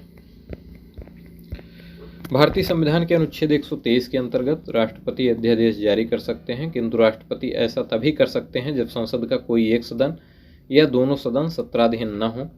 राष्ट्रीय विकास परिषद में प्रधानमंत्री, सभी केंद्रीय कैबिनेट मंत्री, सभी राज्यों के मुख्यमंत्री, केंद्र शासित प्रदेशों के मुख्यमंत्री, प्रशासक, योजना या नीति आयोग के सदस्य और सचिव शामिल होते हैं। नीचे दी इन कथनों का परीक्षण कीजिए तथा दिए गए कोड से सही उत्तर चुनिए। पहला, संपत्ति का अधिकार आप मूलभूत अधिकार नहीं है। दूसरा, राज्यसभा एक वित्तीय बिल को रोक सकती है। तीसरा, भारतीय संविधान की प्रस्तावना में 42वें संविधान संशोधन द्वारा धर्मनिरपेक्ष तथा लोकतांत्रिक शब्द बढ़ाया गया है। चौथा, संसद के दोनों सदनों में कोई विवाद लोकसभा अध्यक्ष की व्यवस्था द्वारा सुलझाया जा सकता है? कूट ए 1 व 2, बी 1 व 3, सी 1 व 4, डी 2 तथा 3। तो इसमें हमारा सही उत्तर ए होगा 1 व 2। यदि कोई वित्त विधेयक धन विधेयक नहीं है तो राज्यसभा इसे साधारण विधेयक की भांति रोक सकती है। यदि वित्त विधेयक धन विधेयक है तो राज्यसभा इसे मात्र 14 दिन तक ही रोक सकती है। 42वें संविधान संशोधन 1976 द्वारा प्रस्तावना में प्रभुत्व संपन्न लोकतंत्रात्मक गणराज्य के स्थान पर प्रभुत्व संपन्न समाजवादी पंथ निरपेक्ष लोकतंत्रात्मक गणराज्य तथा राष्ट्र की एकता के स्थान पर राष्ट्र की एकता और अखंडता स्थापित किए गए। संसद के दोनों सदनों में से किसी असहमत की स्थिति में संयुक्त बैठक का प्रावधान है तथा ऐसे किसी विवाद के लिए को लोकसभा अध्यक्ष की व्यवस्था से सुलझाने का कोई प्रावधान नहीं है। 44वें संविधान संशोधन 1978 द्वारा संपत्ति के अधिकार को मौलिक अधिकार से हटाकर एक विधिक अधिकार अनुच्छेद 300 का बना दिए गए हैं। अगला प्रश्न, भारतीय संसद का सचिवालय ए संसदीय कार्य मंत्री के अधीन है, बी राष्ट्रपति के अधीन है, सी सरकार से स्वतंत्र है, डी सर्वोच्च न्यायालय के अधीन है। तो इसमें हमारा सही उत्तर सी होगा, सरकार से स्वतंत्र है। स्वतंत्रता से पूर्व भारतीय विधानमंडल के लिए सरकार से स्वतंत्र एवं असंबद्ध पृथक सचिवालय का विचार जनवरी 1926 में प्रभावी रूप से सामने आया। स्वतंत्रता के बाद भी इस विचार को अपना लिया गया। संविधान के अनुच्छेद 98 के तहत भारतीय संसद के प्रत्येक सदन के लिए एक पृथक सचिवालय की व्यवस्था है जो सरकार से स्वतंत्र होते हैं। भारतीय संसद की संप्रभुता प्रतिबंधित है। ए भारत के राष्ट्रपति की शक्तियों से, बी न्यायिक समीक्षा से,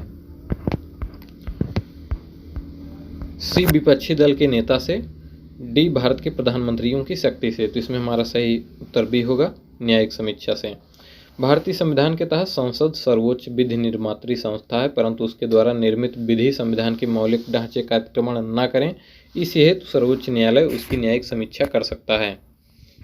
अगला प्रश्न, भारतीय संसद का स्वर्ण जयंती समारोह मनाया गया था। ए 1/1/1997 को, बी 15 अगस्त 1997 को, सी 26 जनवरी 2002 को, डी 13 मई 2002 को। तो इसका सही उत्तर डी होगा, 13 मई 2002 को।